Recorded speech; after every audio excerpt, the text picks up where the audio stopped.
પુષ્પ ચડાવી આપો માતાજી પાસે માટે આસન પણ આપી દીધું। હવે આપણા માટે પાછું સ્ફૂર્તિરૂપ આવ્યું છે। આગળ થોડો માતાજીને પ્રસાદ લઈ લો, પછી આગળ માતાજીની પૂજા કરી લઈ લો।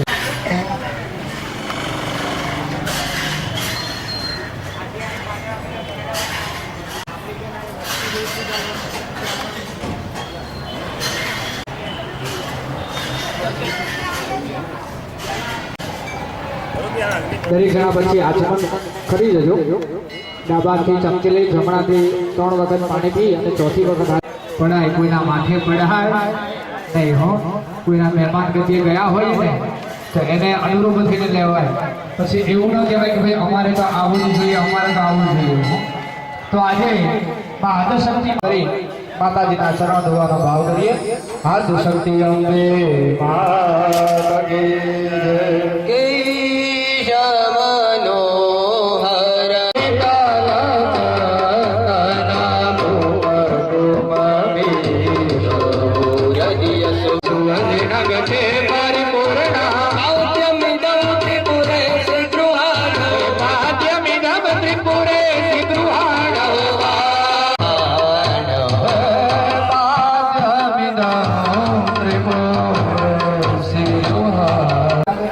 સંગીતમાં અમે ગરબા નથી ગાતા। આ બધા સંગીતના બધા મંત્રો છે, બધા સંસ્કૃતમાં મંત્રો રહેલા છે, પણ એને સંગીતના રાગમાં અમે ઢાળી દીધા છે, જેથી કરીને તમને કંટાળો આવે નહીં।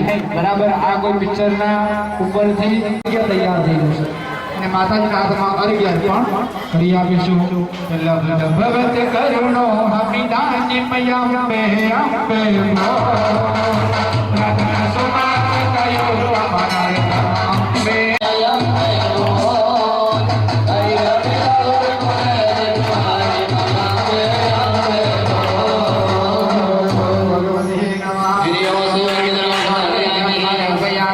પાસે ચડાવી દો। માતાજીના મસ્તક ઉપર માતાજીને પીવા માટે પાણી આપતા હોઈએ, ભાવદગી માતાજીને પીવા માટે જતા પણ કરી આવીશું।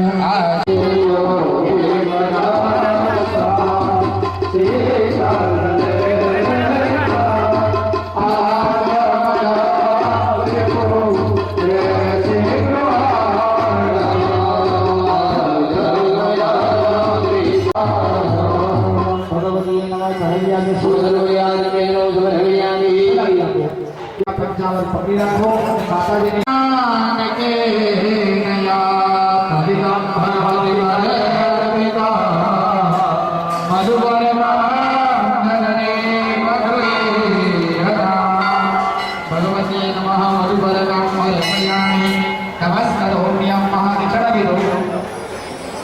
પછી ફરીથી પાણીની ચમચી પકડી રાખો।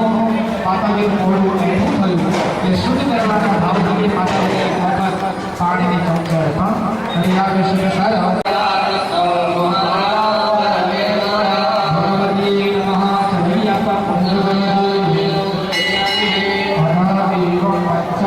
પંચામૃતની પકડવાની, બેનો હાથ લગાવશે। જ્યારે એ પંચામૃત ચડાવી દે ત્યારબાદ બેનોએ 2 વખત ચોખ્ખું પાણી માતાજી ઉપર ચડાવવાનું। જે કળિયુગના 5 અમૃત રહેલા છે, કયા કળિયુગના 5 અમૃત? દૂધ હોય, દહીં હોય, ઘી, મધ અને સાકર। ઘણા લોકો કહે છે કે તુલસી આવે નહીં।